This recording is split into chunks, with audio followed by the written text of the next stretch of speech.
भारत जोड़ो न्याय यात्रा से क्यों सहमी बीजेपी, हमले के बाद अब चल रहा कानूनी डंडा। भारत जोड़ो यात्रा से अपना कद बढ़ा चुके राहुल गांधी फिर से भारत जोड़ो न्याय यात्रा पर हैं। जिस दिन से राहुल गांधी की यात्रा शुरू हुई उस दिन से ही बीजेपी में बौखलाहट है।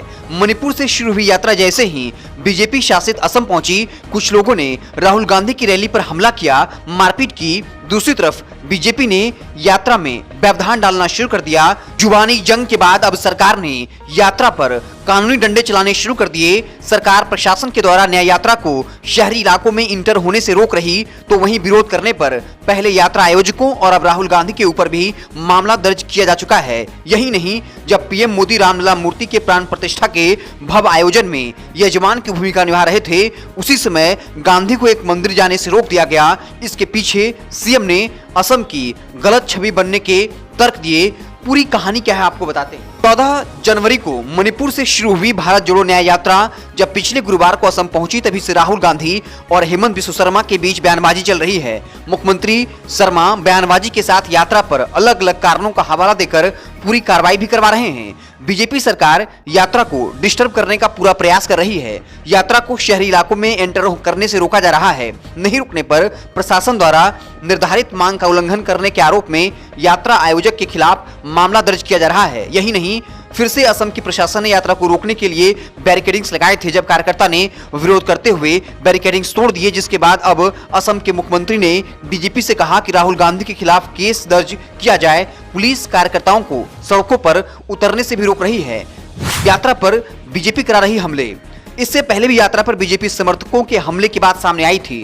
कांग्रेस ने आरोप लगाया था नॉर्थ लखीमपुर में कांग्रेस के कई गाड़ियों पर पथराव किया गया और क्षेत्र में लगाए गए पार्टी के पोस्टर बैनर फाड़ दिए गए। इस संदर्भ में कांग्रेस ने लखीमपुर में एक मामला भी दर्ज कराया। इसके बाद रविवार को जब यात्रा अरुणाचल प्रदेश से वापस असम लौट रही थी, उस दौरान असम प्रदेश कांग्रेस के अध्यक्ष भूपेन बोरा पर बीजेपी समर्थकों ने कथित तौर पर हमला कर दिया, जिससे उन्हें चोटें आई। हालांकि इस हमले के बाद मुख्यमंत्री शर्मा ने पुलिस महानिदेशक को एक मामला दर्ज कर दोषियों के खिलाफ कार्रवाई करने का आदेश दिया था। राहुल गांधी को मंदिर जाने से भी रोका गया।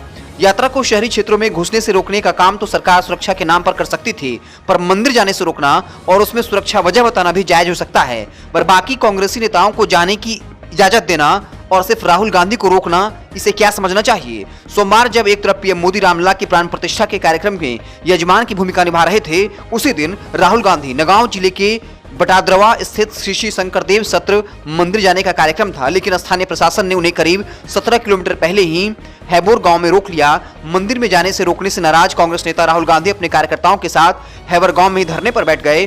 बाद में स्थानीय सांसद और कांग्रेस नेता गौरव गोगोई मंदिर में गए और प्रार्थना की। गौरव गोगोई ने एक तस्वीर साझा करते हुए बताया, श्री श्री शंकरदेव थान बिल्कुल खाली था, कोई भीड़ नहीं थी। झूठी अफवाह फैलाई गई कि कानून व्यवस्था की स्थिति पैदा हो सकती है। राहुल गांधी ने क्या कहा। धरने पर बैठने से पहले राहुल गांधी ने अधिकारियों की आलोचना करते हुए मीडिया के समक्ष कहा, ऐसा लगता है जैसे आज केवल एक व्यक्ति को मंदिर में प्रवेश की अनुमति है। क्या पीएम मोदी तय करेंगे कि मंदिरों में कौन जाता है। राहुल ने आगे कहा, 11 जनवरी को शंकरदेव के जन्मस्थान का दौरा करने का निमंत्रण मिला था, लेकिन रविवार को हमें बताया गया कानून व्यवस्था के संकट की स्थिति है। कानून व्यवस्था संकट के दौरान गौरव गोगोई और सभी लोग वैष्णव संत श्रीमंत शंकरदेव के जन्मस्थान पर जा सकते हैं, लेकिन केवल राहुल गांधी नहीं जा सकते।